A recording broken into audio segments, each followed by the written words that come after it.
오케이. 아직 좀 들어오셨는데. 일단 그 시간 됐으니까는 두 번째 시간 같이 이제 살펴보겠습니다. 확인 안내 말씀드리면 이 드롭박스는 로그인이나 가입은 이제 필요하지 않습니다. 이 그 용량과 관련해서 돈은 제가 내고 있는 거고요. 그래서 그 접근하시고 이제 다운로드 받으시는 데는 전혀 로그인과 가입은 이제 필요하지 않고요.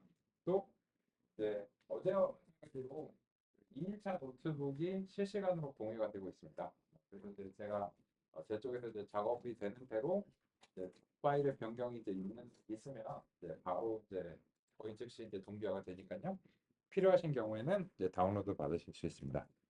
다운로드 받으시는 방법은 여기 이제 그 공유 폴더에 노트북스 폴더에 가시면 이제 노트북 파일들이 이제 있고요. 그 원하시는 이제 파일에 마우스 오버를 하시면 이제 지금처럼 이제 버튼이 이제 나옵니다. 그래서 이제 직접 드롭박스 서비스를 사용하실 이제 이유는 없고, 네, 혹시 어떤 이유에서든 뭐 드롭박스를 사용하신다. 그거는 이제 뭐 본인의 드롭박스로 이제 원하시면 복사를 하실 수는 있지만 뭐 그런 게 전혀 요구가 되지는 않습니다. 혹시 저 링크 네, 네. 여기가 세팅 없습니다.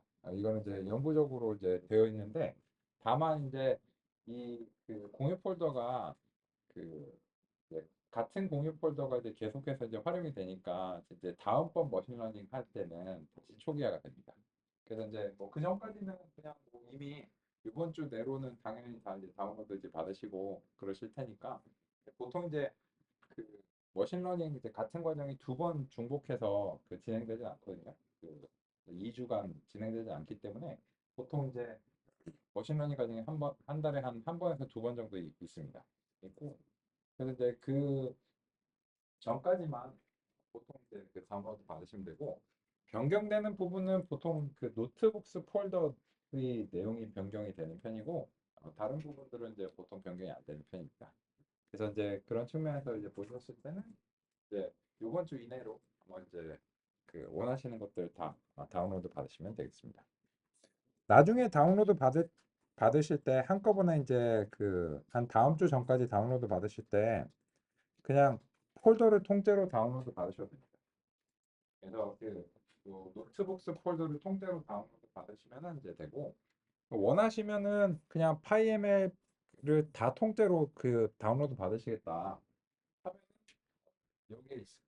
그래서 이제 통째로 이 폴더 전체를 다 다운로드 받겠다. 그래서 그 예시 데이터셋까지 우리가 다룰 때는 계획인 예시 데이터셋까지 통째로 다운로드 받겠다. 뭐 그런 것도 이제 얼마든지 가능합니다.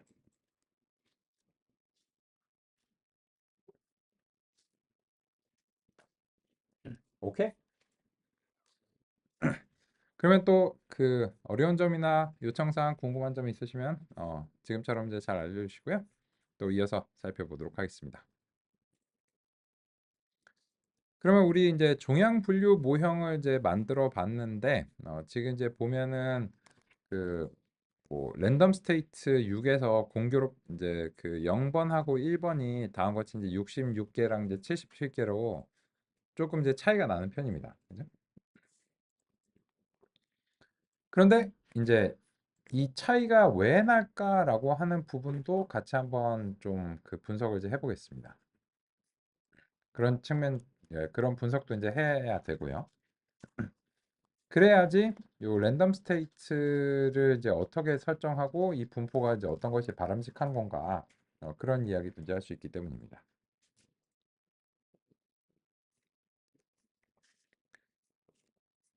그래서 요 캔서 데이터를 적재한 부분으로 이제 올라가서 약간의 이제 분석을 좀 수행을 해보도록 하겠습니다.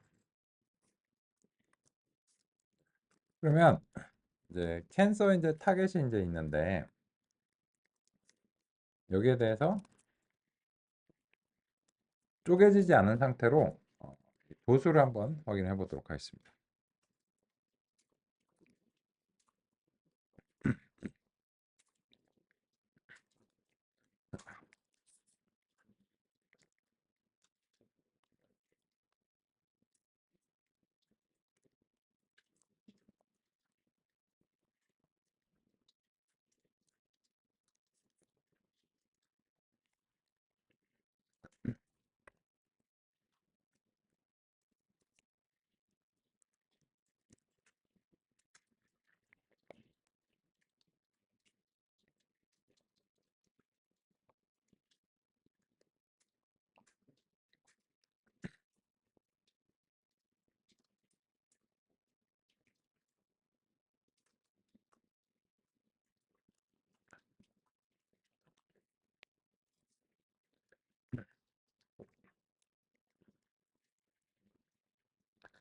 보시면 말리그넌트랑 비나인인데요.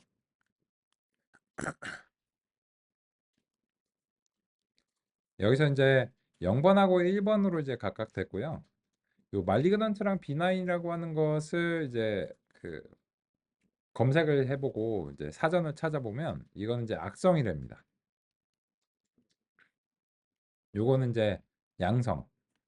이제 종양은 종양인데 이제 악성 종양이 소위 말해서 이제 암인 것 같습니다. 저도 이제 이 분야를 잘 모르니까요. 근데 보시면 이게 그 0번하고 1번이 애초에 개수가 조금 다릅니다. 완전히 이제 1대1의 상황이 이제 아닌 거죠. 종종 그런 경우가 있습니다. 그래서 이제 요 normalize true라고 하는 옵션을 이제 그 해서 살펴보겠습니다. 그래서 이제 소수점이 너무 뭐 상세할 필요는 없으니까 소수점 한 두 자리 정도까지 보시면 그러면 이제 그 암인 것들이 약 한 40% 정도, 암이 아닌 것들이 약 60% 정도의 이제 비율인 걸 확인할 수 있습니다. 가장 이상적인 거는 이것들에 대해서 이제 1대1의 비율을 이제 가지면 가장 이상적입니다. 그래야지 이제 그 악성인 것에 대해서 알고리즘이 이제 노출되는 것만큼이나 이제 양성인 거에 대해서도 이제 노출이 되는데 그 지금 이제 보시는 것처럼 경우에 따라서는 그냥 실제로 기록된 게 그렇지 못하면 어쩔 수 없는 겁니다.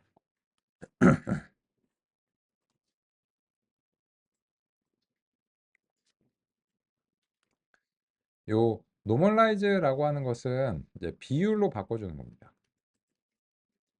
이 비율로 바꾸는 거는 그냥 이제 도수를 합계로 나누면 되는 거죠. 근데 좀 귀찮으니까 요런 이제 옵션을 통해서 가능합니다.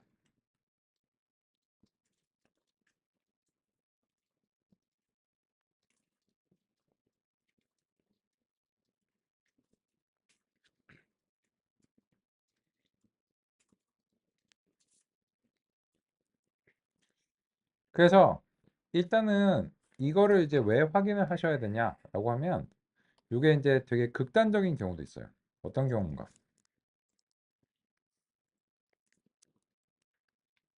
이거는 이제 수집하려고 했는데 어쩔 수 없는 경우가 있거든요. 예를 들어서 99대 1 이런 경우도 있습니다. 그 금융 쪽에서 오신 분들 같은 경우에 예를 들어서 뭐 신용카드라든지 뭐 이체 뭐 부정한 이체라든지 그 뭐 잘못된 이제 거래라든지 이런 것들 있잖아요. 그런 게 전체에서 차지하는 비용은 뭐 사실 1%도 안 될지도 모릅니다. 대부분은 정상적인 거래인데 극히 일부의 이제 부정한 거래들이 발생할 수 있는 이제 가능성이 있는 거죠. 근데 이런 경우를 왜 신경을 쓰셔야 되냐라고 하면은 이런 경우에는 셔플을 잘 한다고 해도 셔플을 잘 해서 테스트를 특정한 비율을 해도 워낙 이게 작기 때문에 이 테스트 자체에 이게 안 들어갈 수 있는 가능성이 있습니다. 그죠? 그러면 이제 어떻게 해야 돼? 그래서 이제 그런 경우에 우리가 이제 강제로 이런 것들을 반영을 해주도록 해야 되는 경우가 있는데요. 그게 뭐냐면 이제 이 Stratify라고 하는 옵션입니다.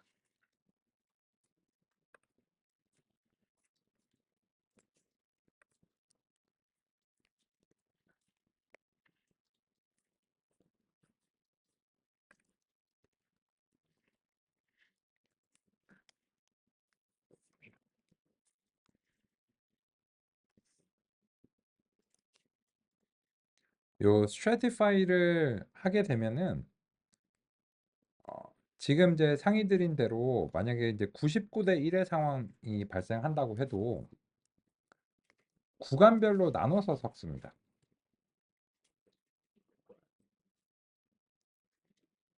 그래서 지금처럼 분포가 불균형할 경우에는 이 특정하게 이제 구간을 나눠서 예를 들어서 이제 0번은 0번끼리 섞고 1번은 1번끼리 섞은 다음에 그리고 나서 요 각각에 대해서 셔플은 각자끼리만 하는 겁니다.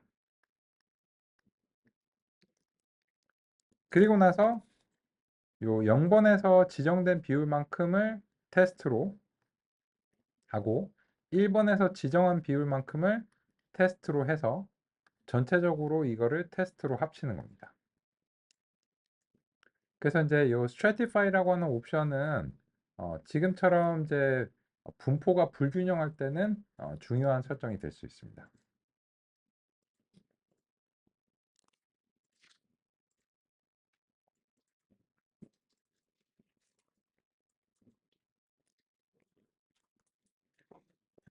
그래서 이거를 하고 나면은 랜덤 스테이트를 어떻게 설정하신다고 해도 무조건 원래의 63대 37이라는 비율을 최대한 유지하려고 노력합니다. 그죠?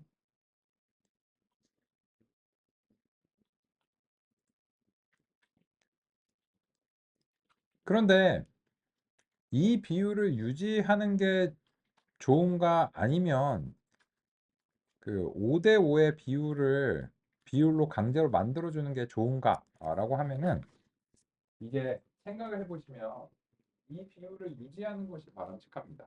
왜냐하면 이게 실제 상황에서는 금융 같은 경우에 99대 1의 상황 같은 것들이 실제 상황일 거 아니에요?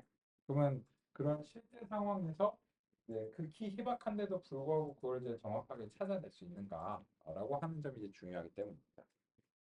근데 그러기 위해서는 이제 여기에 대해서 그 정확도라고 하는 지표가 바람직하지 않을 수 있습니다. 그 부분도 우리가 같이 이제 살펴볼 예정인데요. 현재로서는 지금처럼 이제 일단 수행을 해서 살펴보면 대략적으로 이제 6대 4 정도의 비율이기 때문에 어느 정도인지 괜찮을 것 같고요. 그리고 이제 이렇게 했을 때 지금 시험 점수가 이제 92 정도가 나온다라고 하겠습니다. 그리고 이제 요 랜덤 스테이트를 6번으로 쓰면 그 좀 오해의 소지가 있을 것 같습니다. 왜냐면 아이리스 데이터에 대해서 우리가 랜덤 스테이트 6을 썼는데 이게 전혀 이제 데이터셋이 다르기 때문에 이게 뭐 같은 것이 같은 효과를 낸다고 볼 수는 없고요. 그래서 이거는 이제 예를 들어서 뭐 랜덤 스테이트 오늘 며칠인가 3일이니까는 3 해보겠습니다. 그러면 랜덤 스테이트 3으로 하셔도 해도 스트래티파이가 들어가 있기 때문에 얘는 원래 분포를 유지합니다. 유지를 하는데 여기에 대해서 그 훈련과 이제 시험 정확도가 여전히 92 정도로 유지가 되는 걸 확인할 수 있습니다. 그러면 우리가 이제 다음으로 논의해야 되는 것은 이게 최선이냐는 거죠. 92라고 하는 성능이 현재 이 알고리즘이 낼 수 있는 최선의 성능인가? 라고 하는 점이 우리의 이제 다음 관심사입니다. 우리가 데이터 쪽에서는 노력을 많이 해줬어요. 그죠? 근데 그게 최선인가 아닌가 여부를 논의하기 위해서는 이 알고리즘이 어떻게 동작하는지를 상세하게 납득을 해야 됩니다. 그래서 이제 우리의 이번 시간의 목표는 KNN이라는 알고리즘을 상세하게 납득하는 걸 목표로 해보겠습니다. 그러기 알고리즘의 동작을 이해하기 위해서는 시각화된 사례를 통해서 이해하는 것이 도움이 많이 됩니다. 그래서 아이리스 데이터를 다시 한번 좀 시각화를 해보도록 하겠습니다.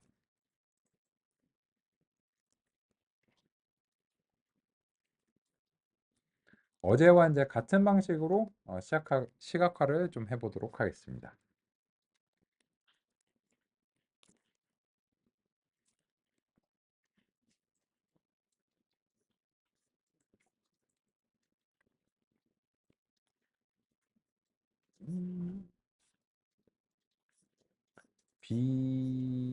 BRG가 아니었나?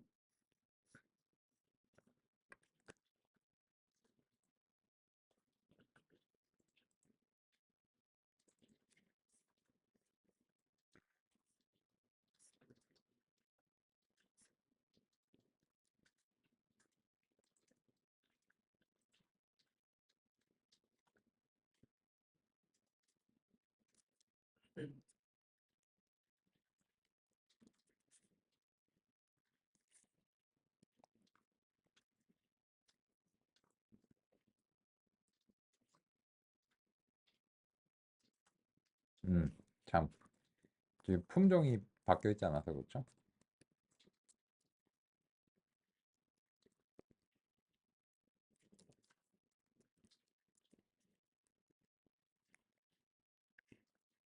오케이.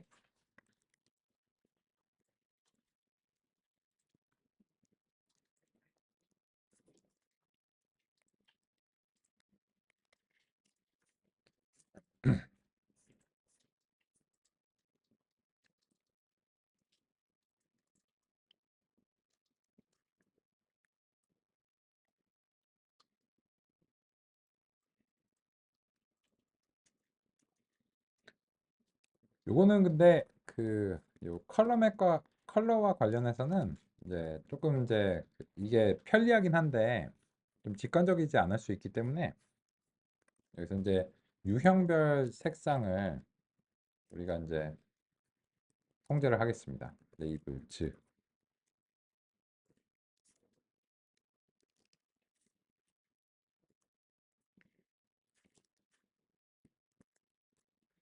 그래서 이제 저 컬러 맵이 편하긴 한데요. 그, 그 원리를 이제 좀 상의를 드리기 위해서 직접 이제 획득하는 걸로 해보겠습니다.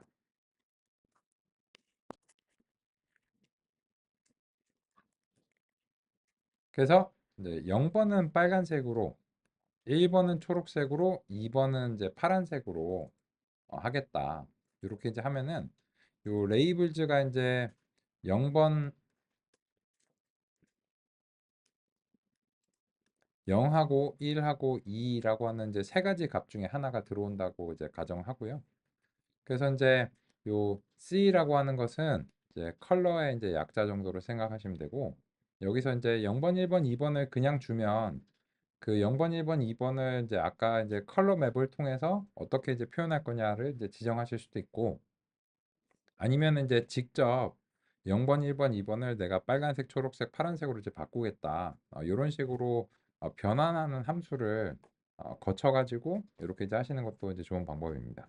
그래서 이제 그 직접 이렇게 이제 하는 것이 좀 우리가 이제 통제가 가능하니까 이런 식으로 하겠습니다.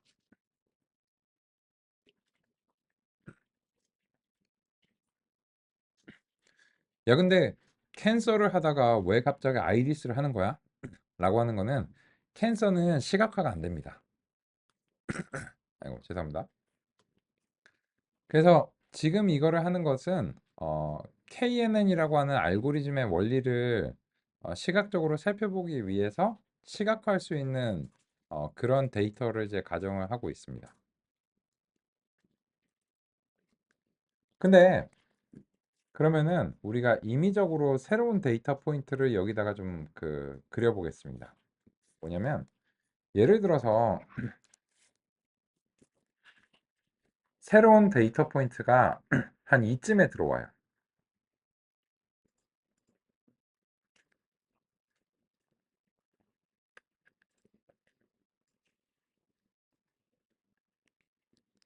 그러면 이 새로운 데이터 포인트에 대해서 품종을 예측을 해야 되는데 이 품종은 뭐라고 예측하는 게 바람직할까요?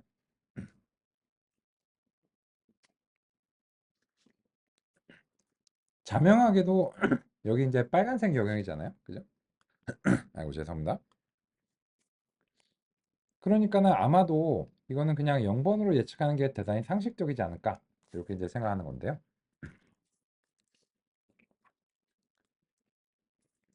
그러면 요쯤에다가 우리가 새로운 데이터 포인트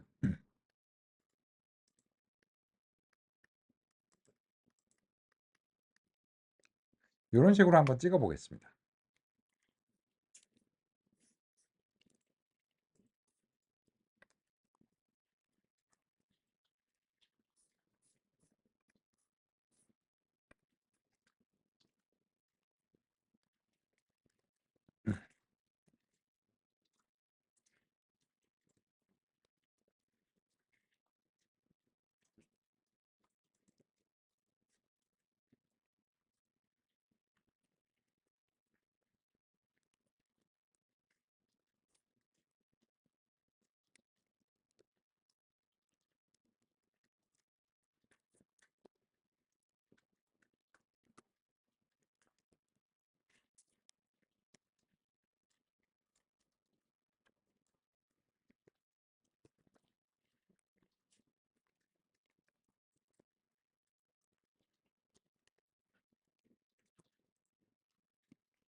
요 같이 한번 보면요. 너무 이제 그 오서방 같은 그죠? 점이 됐네요. 여기서 이제 S는 사이즈의 약자입니다.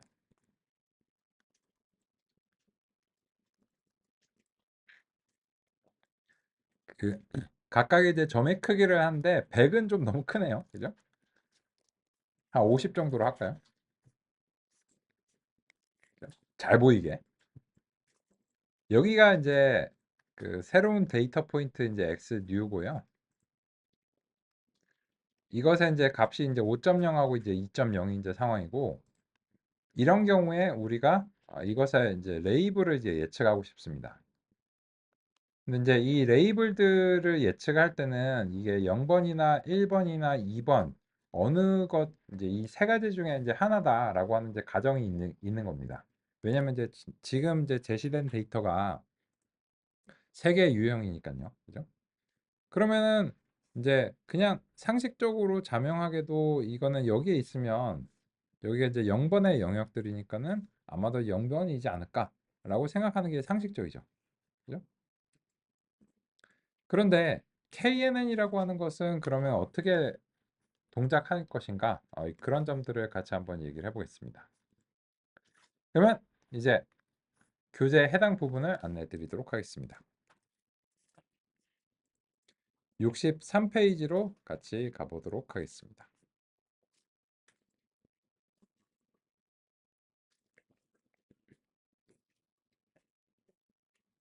이 교재는 지도 같은 거죠. 그래서 이제 우리의 이제 여정을 이제 가면서 어느 부분에 이제 대응하고 있고 그 서술도 확인해보고 이런 식으로 같이 이제 볼 텐데요.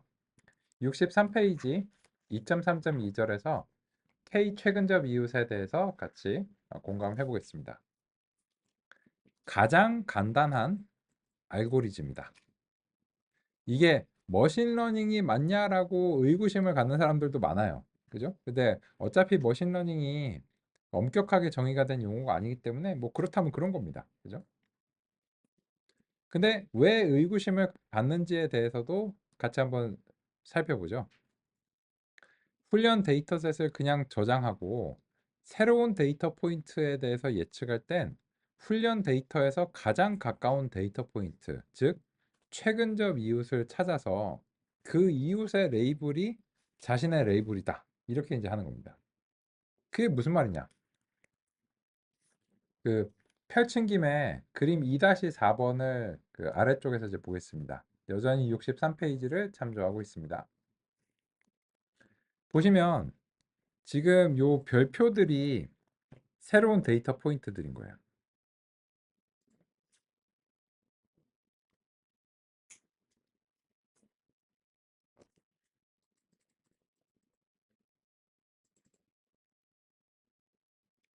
그러면 새로운 데이터 포인트라고 하는 것은 어떤 거냐면 그게 훈련 데이터셋에 포함되지 않은 거면은 모형의 입장에서는 새로운 겁니다. 그러면 이제 새로운 데이터 포인트에 대해서 예측을 할 때는 요 별표들은 이제 새로운 데이터 포인트들인데 이 동그라미랑 세모들 이런 것들은 요 X들은 훈련 데이터셋에 이제 포함된 것들입니다.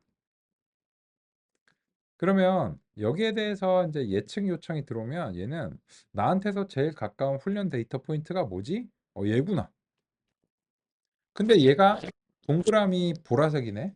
그러면은 나도 동그라미 할래. 이런 식으로 이제 되는 거고요. 나한테 제일 가까운 포인트가 세모였어요.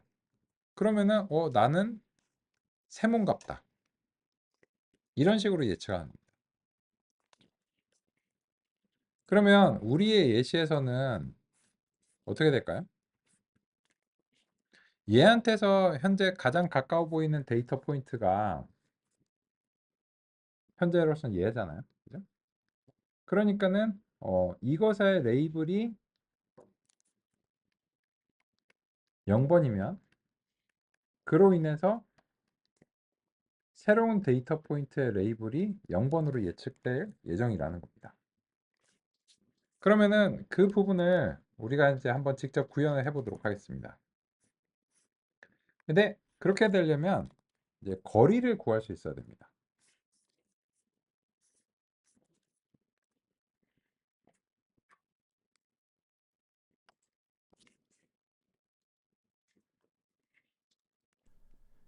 KNN 알고리즘은 가장 기본적인 기계학습 알고리즘 중 하나입니다.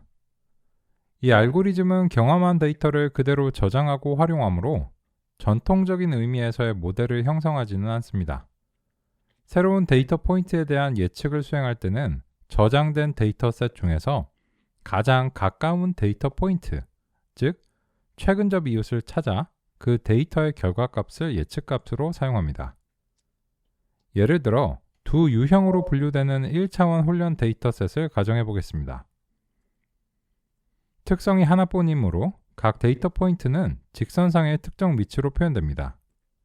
새로운 데이터는 각 훈련 데이터 포인트와의 거리를 측정하고 그 거리를 기반으로 가장 가까운 훈련 데이터 포인트를 최근접 이웃으로 선택하여 해당 데이터 포인트의 클래스로 예측합니다. 예시 그림에서는 새로운 데이터 포인트가 동그라미에 가깝다면 동그라미로, 세모에 가깝다면 세모로 분류됩니다. 그러면 이제 거리를 구해야지 가까운지 뭔지를 알겠죠. 최근접 이웃을 찾기 위해서는 이웃 간의 거리를 계산하는 방식이 필요합니다. 가장 기본적이고 널리 사용되는 거리 측정 방식은 유클리드 거리입니다. 유클리드 거리는 벡터의 각 차원에서의 차이를 제곱하여 합한 뒤 그 합의 제곱근을 취하는 방식으로 계산됩니다. 1차원 데이터의 경우 이는 단순히 두 점의 차이의 절대값과 동일합니다. 유클리드 거리는 두 점 사이의 직선 거리로 표현될 수 있습니다. 유클리드 거리는 민코프스키 거리의 한 예입니다. 다시 말해 유클리드 거리는 민코프스 거리 체계에서 특별한 경우로 볼 수 있습니다. 절대값의 그러면 그러면 우리가 KNN을 직접 한번 구현해 보겠습니다. 이게 알고리즘이 굉장히 간단해서 우리가 직접 구현이 이제 가능한데요. 같이 이제 해보겠습니다.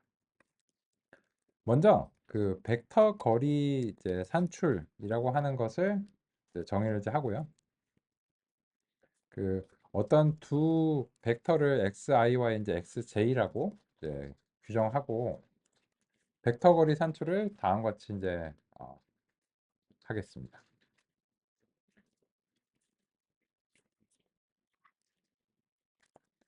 그러면 이렇게 되면 이제 xi라고 하는 것이 x1, x2, xn 여기 이제 있고 xj도 같은 차원의 이제 벡터여야지 거리 계산이 가능하겠죠.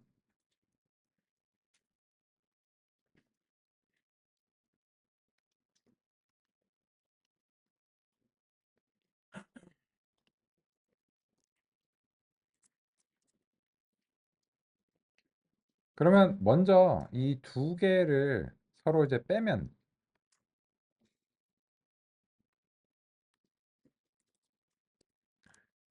원소별 빼기가 수행이 됩니다. 그죠? 이거는 이제 그 넘파이의 기능이기 때문에 우리가 일일이 이제 얘네들을 각각 빼줄 필요가 없고 그래서 이제 그 x1들끼리 서로 이제 빼지는 거죠.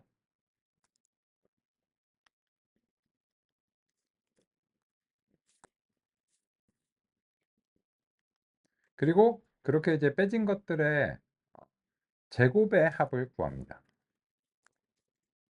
그래서 제곱의 합을 구하는 거죠. 그리고 거기에 대해서 제곱근을 취하는 겁니다. 이게 이제 벡터 거리 산출의 공식입니다. 아까 논의드린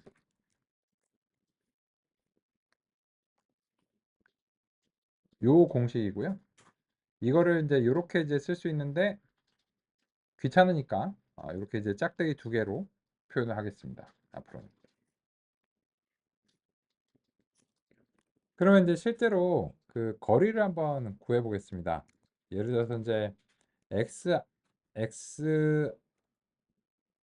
xj가 x 뉴의 지금 이제 첫 번째 이제 값이다. 그러면 이제 xi는 이 iris 데이터 이제 첫 번째 값으로 우리가 이제 한다라고 치면 이 벡터 거리 이제 산출을 이제 했을 때 얼마가 나오는지 한번 확인해 보겠습니다. 먼저 그 xi가 얼마인가?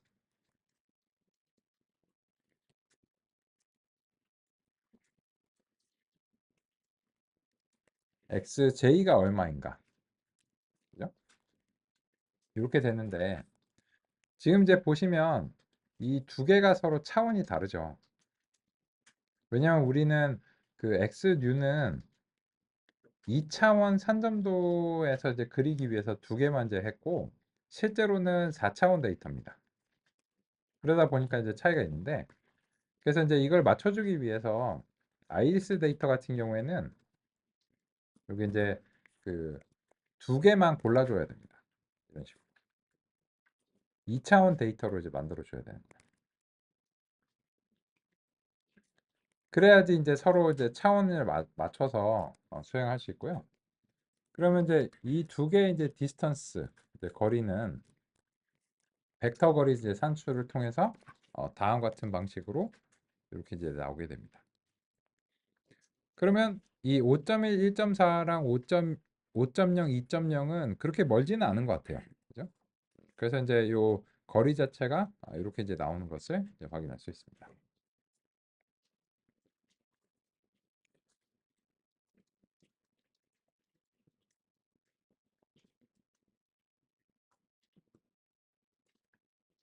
그러면 이 중에서 거리가 제일 가까운 걸 찾아야 됩니다. 그러기 위해서는 이제 전체 데이터를 의 표본들하고 거리를 다 구해줘야 되기 때문에 이렇게 이제 포문으로 변경을 이제 해보도록 하겠습니다.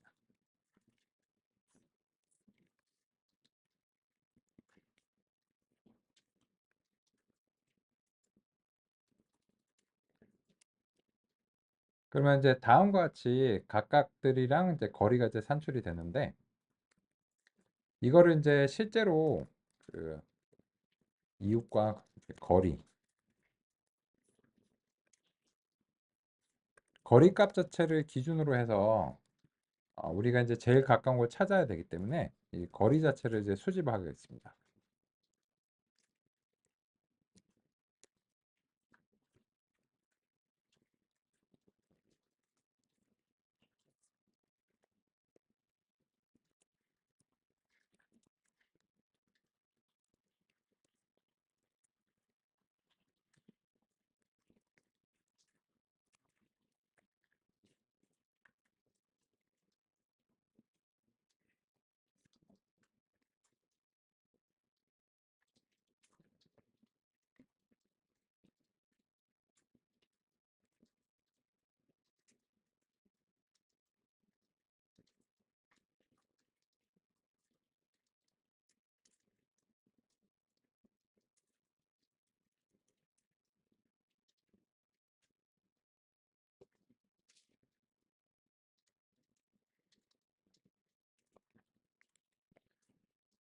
여기서는 이웃과의 거리를 매번 수집을 합니다.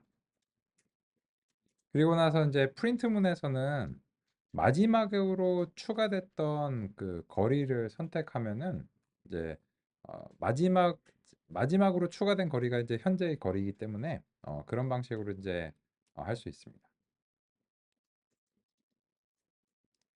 그러면 5.1, 1.4랑 거리는 5.0, 2.0과 이제 거리죠. 그죠? 그러면 이제 0.608만큼인데 두 번째 4.9, 1.4 같은 경우에도 그 거리가 동일합니다. 이 보시면 얘가 5.0과 5.1의 차이는 절대값의 차이가 이제 0.1만큼이죠. 4.9도 이제 0.1만큼 차이가 나고 2.0하고 1.4가 절대값의 차이가 이제 0.6만큼의 차이죠. 얘도 0.6만큼의 차이라서 그래서 이 두 포인트가 서로 다르긴 해도 거리적 측면에서는 동일한 거는 맞습니다. 그러면 이렇게 수행하고 나서 이제 프린트문을 이제 잠시 이제 주석 처리를 하고 우리가 이제 관심 있는 것은 그 최소 거리입니다. 그래서 이제 최근접 이웃이 이제 누구냐라고 하는 것을 이제 찾아야 되는데요. 예. 그래서 이제 최근접 이웃과 최소 거리가 이제 얼마인지를 찾아야 됩니다.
그러면 같이 한번 이제 보겠습니다. 보시면 현재 최근접 이웃의 위치는 44번인 겁니다. 거리는 이제 0.140이니까 굉장히 가깝네요. 근데 진짜 그렇게 가까운가를 이제 확인하기 위해서 최근접 이웃을 보니까는 5.1, 1.9랍니다. 근데 우리의 데이터 포인트는 5.0, 2.0이니까는 0.1씩 값 정도밖에 차이가 안 나죠. 굉장히 이제 가까운 편이고, 그리고 그러면은 최근접 이웃의 실제 그 타겟 값이 세토사였으니까는 나도 그럼 세토사인가 보다 이렇게 이제 하는 거예요. 그러면 5.1, 1.9가 어딘지 한번 그 우리 그래프에서 확인해 볼까요? 5.1, 1.9. 이제 5.1, 1.9면 얘겠네요. 딱 얘로 보이죠. 그죠? 딱 얘가 이제 5.1, 1.9고 이것은 이제 실제 레이블이 0번 세토사니까. 그래서 그러면은 나도 세토사인가 보다. 이렇게 이제 예측하는 게 KNN의 방식이란 겁니다. 그죠? 그래서 사실상 지금 이게 뭐냐라고 하면은 이게 KNN을 구현하신 거예요. 사실상 구현하신 거거든요. 그런데 구현하실 필요는 없죠. 오늘 이후로는 원리를 아시면 구현하실 필요는 없고, 그래서 이제 여기에 맞춰서 우리가 KNN을 한번 훈련을 해보도록 하겠습니다. 그래서 새로운 데이터 포인트를 이제 찍었는데, 우리가 이제 KNN 자체를 좀 훈련을 해서 실제로 새로운 데이터 포인트에 대해서 우리가 이제 생각하는 대로 예측을 수행하는가 라고 하는 점을 같이 이제 살펴보겠습니다. 이때는 현재 지금으로서는 훈련과 시험 데이터를 일단 나누지 않겠습니다. 왜냐하면 이건 지금 시각화의 예시이기 때문에 새로운 데이터 포인트를 우리가 수동으로 따로 준비를 했죠. 그죠? 그리고 이제 그냥 시각적으로 평가를 하기 위해서 현재로서는 따로 그냥 전체 데이터 포인트를 다 사용하겠습니다. 근데 다만 한 가지 주의하실 점은 훈련 시점에서 이 데이터를 경험시켜 줄 때 XNew와 이제 동일한 방식으로 2차원으로 데이터를 구성해 주시는 게 필요합니다. 그래야지 이게 얘가 이제 기대하는 방식으로 이제 수행이 되기 때문이고요. 그러면 새로운 데이터 포인트에 대해서 예측을 이제 어떻게 하는가 이렇게 이제 K를 시켜보고 그리고 이제 뭘로 예측을 했는지도 살펴보고요. 그리고 이제 컬러 같은 경우에는 아까 이제 유형별 색상에서 Y 프리딕트를 이제 넘겨가지고 보겠습니다.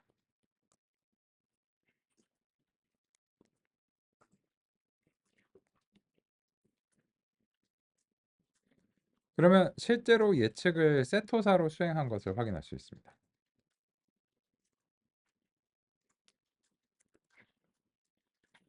그러면서 빨간색으로 표시를 했겠죠. 이거는 이제 잘 안 보이니까는 마커를 좀 바꿔볼까요?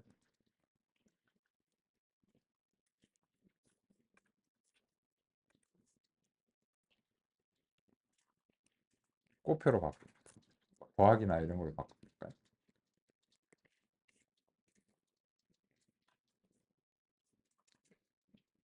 네, 잘 제시가 된 것 같습니다. 우리가 이제 구현해서 예측한 대로죠.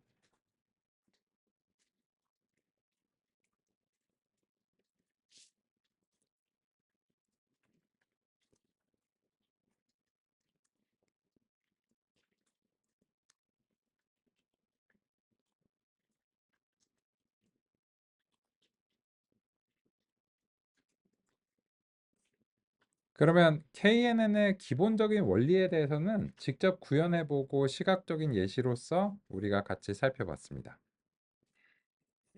그런데 지금 요 영역은 좀 너무 쉬운 것 같아요.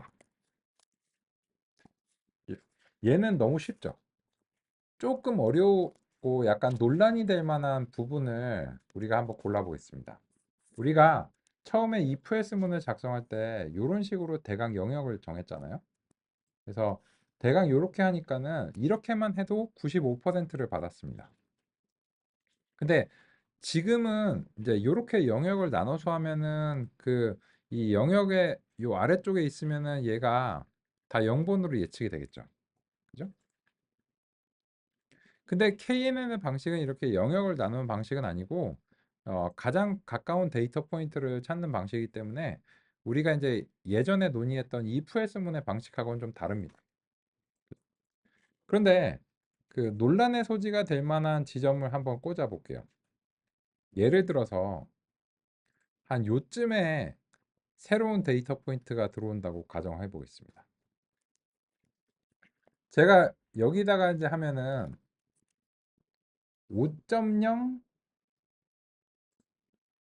한 4.5 정도 되지 않을까요? 그죠?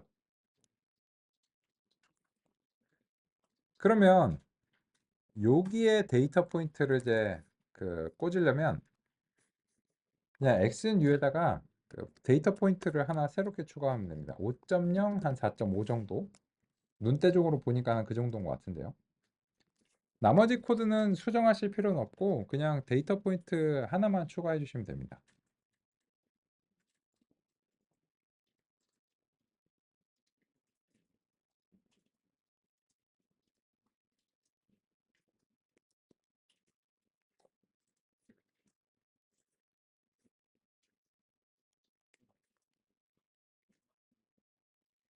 그리고 나면은 나머지는 그냥 다 그대로 동작하는데요. 예측까지도 다 잘 됩니다. 버지니카로 이제 예측을 했죠. 그죠? 근데 그 결과가 마음에 드는지가 문제입니다. 어떻게 생각하세요?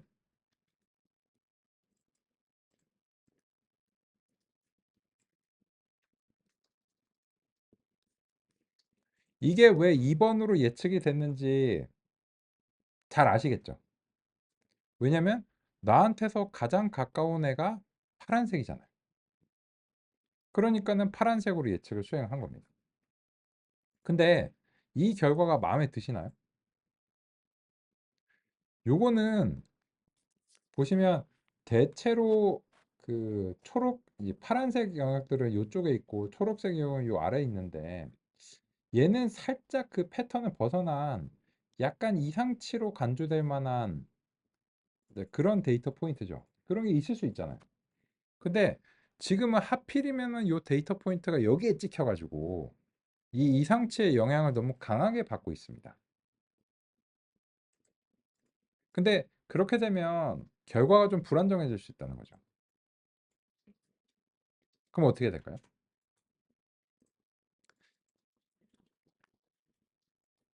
그 점은 쉬는 시간 이후에 이어서 살펴보도록 하겠습니다.